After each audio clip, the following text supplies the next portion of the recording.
I want to start today by asking you to look closely at a very specific type of pain. It's a pain that many of us carry in our bodies without ever naming it. It's the exhausting, suffocating weight of living a life trying to fit into an image that someone else created for you. Many of you are here because you have been close to a narcissist. You know the dizzying highs of being put on a pedestal and the shattering lows of being cast down into the dirt. But we often ask the wrong question. We ask, why did they treat me this way? Or, how could they change so fast? Today we are going to look at the exact moment the entire illusion collapses. We are going to explore what happens in the hidden, quiet spaces of the human psyche, when the narcissist finally realizes you were never who they thought. If you have ever felt like you were losing your mind in a relationship, if you have ever wondered if your reality was real, or if you are currently trying to heal from a bond that felt more like a prison, you cannot afford to turn away from what we are about to discuss. Because understanding this moment is not just about decoding someone else's pathology. It is the absolute non-negotiable key to reclaiming your own life. If you leave this room early, or if you tune out, you will likely carry the heaviest burden a human can bear. The belief that you were discarded because you weren't enough. But if you stay with me, if you look at this through the lens of deep human trauma and compassion, you will see something entirely different. You will discover that their sudden realization wasn't a reflection of your unworthiness. It was the moment your authentic self became too powerful for their illusion to hold. We are going to uncover the exact mechanics of why they run, why they rage, and how that exact moment of devastation is actually the precise boundary where your true healing begins. Let us look together at what is really happening beneath the surface. When we look at the word narcissism, our culture tends to treat it as a moral failing or a malicious character trait. We see a monster. But if we look closer, through the eyes of compassion and developmental psychology, we see something else. We see a profound, deeply entrenched defense mechanism. We see a child who, very early in life, learned that who they authentically were was not acceptable or was not safe. And so, to survive, they disconnected from their true self and built an armor. A grand, shiny, untouchable image. Now, what happens when this person enters a relationship with you? In the beginning, they do not see you. And I don't say this to hurt you. I say this to ground us in reality. They cannot see you because they cannot even see themselves. Instead, they look at you and they see a canvas. They project onto you the ultimate savior, the perfect audience, the flawless partner who will finally fill the aching, empty void they have been running from since childhood. And you, perhaps because of your own early conditioning, because you learned early on that your value lies in taking care of others or being what they need you to be, you step onto that pedestal. You play the role. But a human being cannot live on a pedestal. It is an unnatural, suffocating place to exist. Eventually, the body revolts. The soul revolts. You start to express a boundary. You say, no, I don't feel comfortable with that. Or perhaps you show a flaw. You get tired. You get sick. You have a bad day. You express a reality that does not align with the perfect script they wrote for you in their mind. And then comes the shift. The moment of profound, terrifying realization for them. Suddenly, the narcissist looks at you and realizes you were never who they thought. What is that realization like for them? It is not an intellectual aha moment. It feels like an existential threat. To a person whose entire survival depends on controlling their environment to keep their deep shame at bay, your sudden display of distinct, independent humanity feels like an assault. They think, wait, this person is not an extension of me. This person has their own thoughts. They see my flaws. They are not fully under my control. When that illusion breaks, the defense mechanism takes over with absolute ferocity. The very same traits they once praised you for, your kindness, your strength, your sensitivity, are suddenly weaponized against you.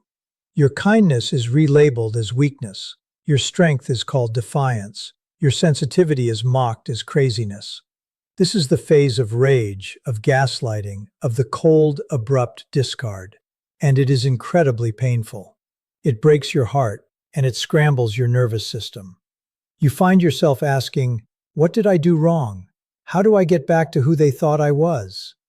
But I want to invite you to change your perspective right now. When the narcissist finally realizes you were never who they thought, it is actually a profound testament to your survival. It means you refuse to let your true self be completely swallowed by their defense mechanism. It means that despite the pressure, despite the longing to be loved, your authenticity broke through the cracks of their illusion. They thought you were a mirror existing only to reflect their greatness. When they realized you were a living, breathing human being with your own internal landscape, they had to pull away. Because a mirror cannot speak back. A mirror cannot have boundaries. The tragedy of the narcissistic adaptation is that they will likely run away to find another mirror, another canvas, to keep the old childhood pain asleep. But your journey does not have to be tragic. This realization is your exit ramp from a cycle that was never yours to fix. When they look at you with anger or contempt because you turned out to be a real person instead of an idealized object, let them have their realization. Breathe it in. Let your nervous system settle. They finally see that you aren't the character in their script, and thank goodness for that. Because now, finally, you can step down from the pedestal, put both feet on the earth, and remember who you actually are. The concept of the projection breakdown goes to the very heart of why these relationships feel so intoxicating at the beginning and so devastatingly confusing at the end. To understand this dynamic, we have to look past the surface behavior and look into the deep, unconscious terrain of early childhood trauma. A person who develops narcissistic adaptations did not experience a childhood where their authentic self was seen, mirrored, and celebrated. Instead, they learned that to be vulnerable, to be flawed, or to be ordinary was to be rejected. In response to this profound emotional injury, they disconnected from their true self and constructed a magnificent, bulletproof persona. But a persona cannot love, and a persona cannot feel secure. It requires constant external validation to stay upright. When a narcissist meets you, they are not looking at you through a lens of objective curiosity. They are looking for a psychic savior. They take all their unmet childhood longings, their desperate need to be seen as flawless, and their hunger for unconditional devotion, and they project that entire fantasy onto you. You become the canvas for their unhealed wounds. In the initial phase, which we often call love bombing, they treat you like an idol. But they are not worshiping you. They are worshiping the idealized image of you that they created to soothe their own internal void. For a time, this feels incredibly powerful. It triggers your own early conditioning, perhaps a deep-rooted belief that your worth is tied to how well you can satisfy, heal, or fix another person. You unconsciously step into the frame they have built for you, trying your absolute best to fit the exact dimensions of their perfect partner. The tragedy of this stage is that it is built on a fundamental absence of real contact. There are not two distinct human beings relating to one another. There is one person relating to a fantasy and another person exhausting themselves trying to embody it. But the human spirit cannot sustain a performance indefinitely. Your authentic self, with your own unique needs, boundaries, flaws, and independent reality, cannot be permanently suppressed. Eventually, a moment comes where you deviate from the script. You might be too tired to provide the usual praise, you might voice a minor disagreement, or you might simply require support for your own pain. In that exact moment, the projection cracks. The narcissist looks at you and experiences a profound subterranean shock. Because they lack the internal capacity to hold the complexity of a real, flawed human being, any deviation from their idealized image is perceived not as a normal human variance, but as a deliberate betrayal. The breakdown of the projection is the moment they realize you are a separate entity with an internal world they do not control.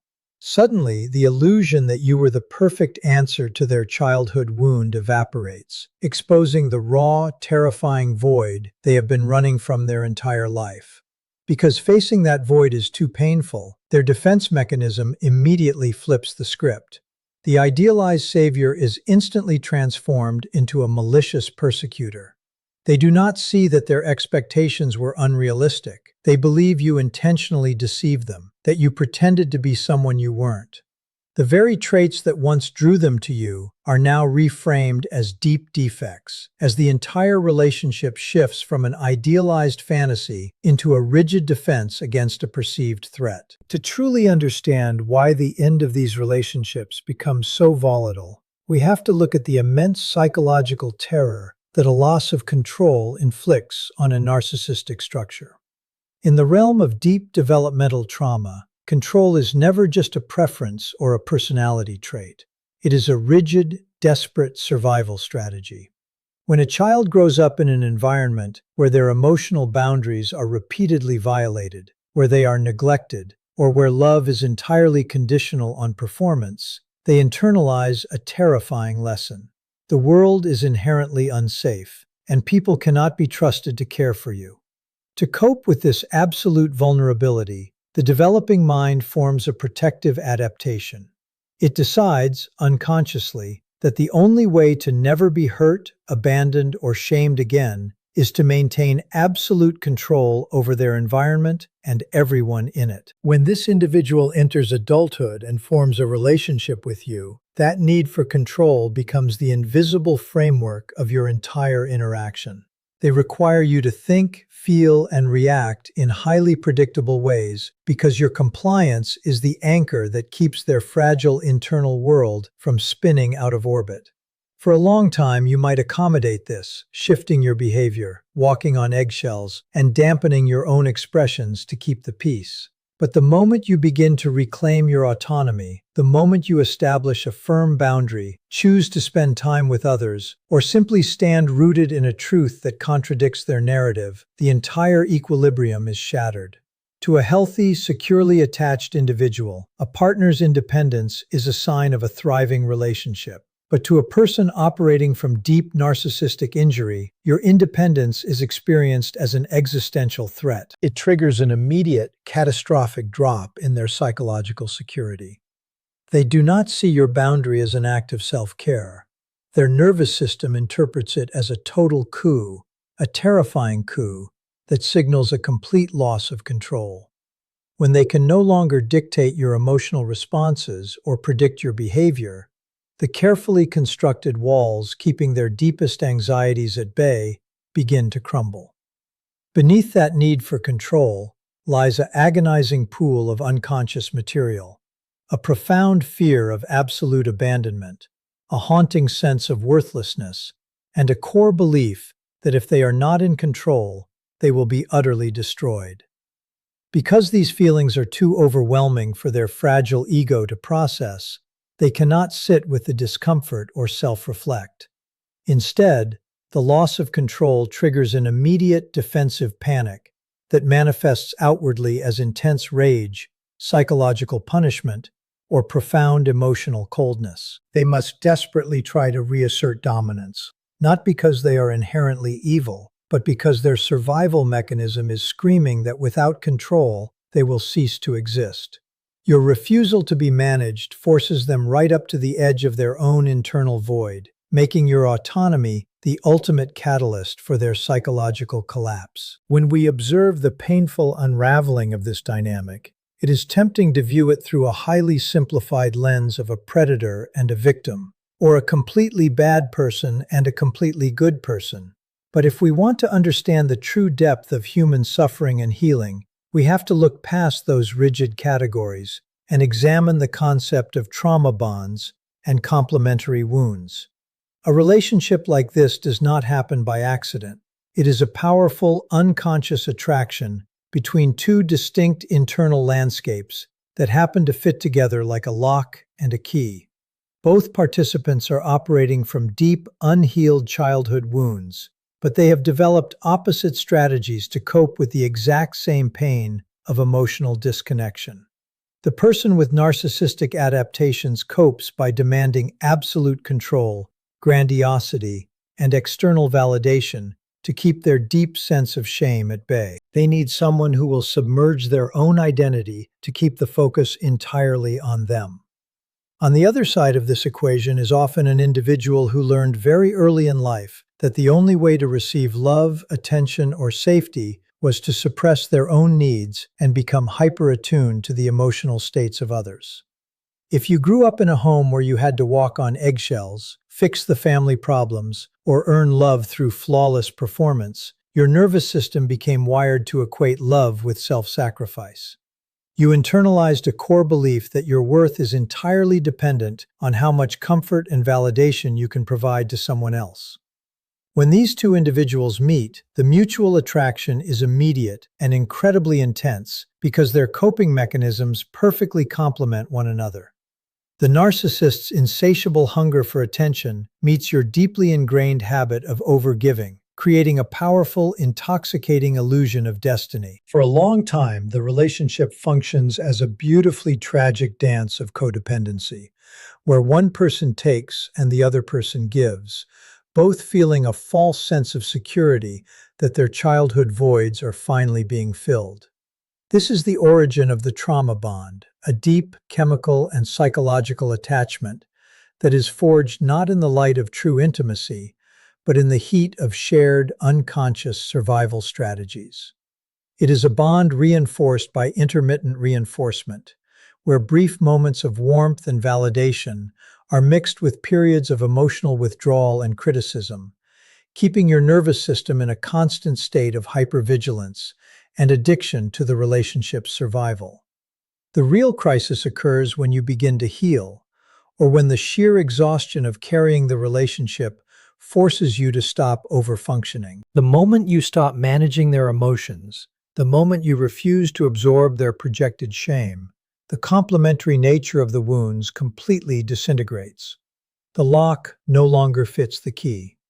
By refusing to play your traditional role in the dance, you inadvertently force the narcissist to confront the gravity of their own unhealed emptiness, while simultaneously forcing yourself to look at the painful reality of why you stayed in a burning house for so long trying to keep someone else warm. The conflict that shatters this relationship fundamentally boils down to a tragic, universal human dilemma: the agonizing choice between authenticity and attachment. To understand the gravity of this choice, we have to look at these two concepts not as abstract philosophical ideas, but as primary biological drives built into the very survival of the human species. As infants, we are completely helpless. If we are abandoned by our caregivers, we die. Therefore, the drive for attachment, the absolute necessity to connect, to belong, to please, and to maintain a bond with those who care for us, is wired into our biology as a matter of life and death. But we have a second, equally vital biological drive, and that is authenticity. Authenticity is the capacity to know what we feel, to be in touch with our gut instincts, to know our own reality, and to express who we truly are. In evolutionary terms, if an animal is not in touch with its gut feelings, it cannot sense danger, it cannot find food, and it cannot survive. For a child to develop into a healthy, integrated adult, these two drives must coexist harmoniously. A child should be able to express their anger, their sorrow, or their joy while still feeling completely safe and securely attached to their parents. Tragically, in a traumatizing environment, a child is forced to choose. If expressing your authentic truth, your anger, or your boundaries threatens the attachment with an unstable, cold, or demanding parent, the child will always sacrifice authenticity for the sake of attachment. They learn to suppress their gut feelings, bury their anger, and become whoever the parent needs them to be, just to stay safe. When you carry this deeply ingrained wound into an adult relationship with a narcissist, the exact same trap is sprung. The narcissist's defense mechanism requires your total compliance. It demands that you surrender your authentic perception of reality, to feed their grandiosity and keep their fragile ego intact. For a long time, out of a desperate need to preserve the attachment, you fall back on your childhood survival strategy. You gaslight yourself, you swallow your own voice, and you deny your own boundaries just to keep the relationship alive. But a human being cannot permanently live in a state of self-betrayal without their body and mind breaking down. Eventually, the pain of self-abandonment becomes greater than the fear of relationship abandonment. A moment arrives where you finally choose authenticity over attachment. You stand up and say, "This is my boundary. This is my truth. And I will no longer deny what I see and feel just to keep you comfortable." In a healthy relationship, an assertion of authenticity leads to deeper intimacy and dialogue. But in a narcissistic dynamic, because the partner lacks the internal capacity to tolerate a separate reality, your choice to be authentic is experienced as a total act of war. They cannot love you for who you are, they could only love you for what you were providing for them. By choosing your own truth, you break the unspoken contract of the relationship, forcing them to realize that they can no longer use you as an extension of themselves, and forcing you to face the terrifying, liberating truth of your own independent existence. The final breakdown of this relationship brings both parties to a profound, inescapable moment of truth, a psychological crossroad that we can call the final awakening. When the narcissist is completely confronted with the reality that you are a separate, autonomous human being who will no longer submit to their emotional script, the grand illusion they spent the entire relationship constructing definitively shatters. For the narcissist, this realization is an unmitigated psychological emergency, because their grandiosity and need for absolute control are not just personality quirks, but the very walls keeping a terrifying torrent of toxic shame and childhood abandonment panic at bay. The collapse of their control forces them directly to the edge of an internal abyss. They are suddenly faced with a choice that their psychic structure is profoundly ill-equipped to handle. They must either look inward, face the hollow, unhealed void of their own early trauma, and accept the painful reality of their behavior, or they must aggressively double down on their illusions. Because true self-reflection feels like actual psychological death to a severely defensive ego, they almost always choose the latter. They initiate a sudden, brutal, and calculated shift designed to protect their fragile self-image at all costs. This is the moment of the absolute discard, a phase characterized by an icy detachment that leaves you reeling. To protect their own narrative of perfection, they must rewrite the entire history of the relationship, convincing themselves and anyone who will listen that you were the unstable, malicious, and toxic perpetrator all along. By projecting all their own internal rot, failure, and malice onto you, they manage to walk away from the ashes of the bond with their armor intact, completely convinced of their own victimhood and righteousness. Yet, while this final awakening manifests for the narcissist as a desperate retreat further into pathology, it offers you a completely different, deeply liberating invitation. For you, the sudden shattering of the relationship is a brutal but necessary awakening from a hypnotic state of self-betrayal. For months, or perhaps years, you have been hooked on the hope that if you just twisted yourself into the perfect shape, gave enough love, or endured enough pain, you could finally fix the unfixable and earn the validation you so deeply craved.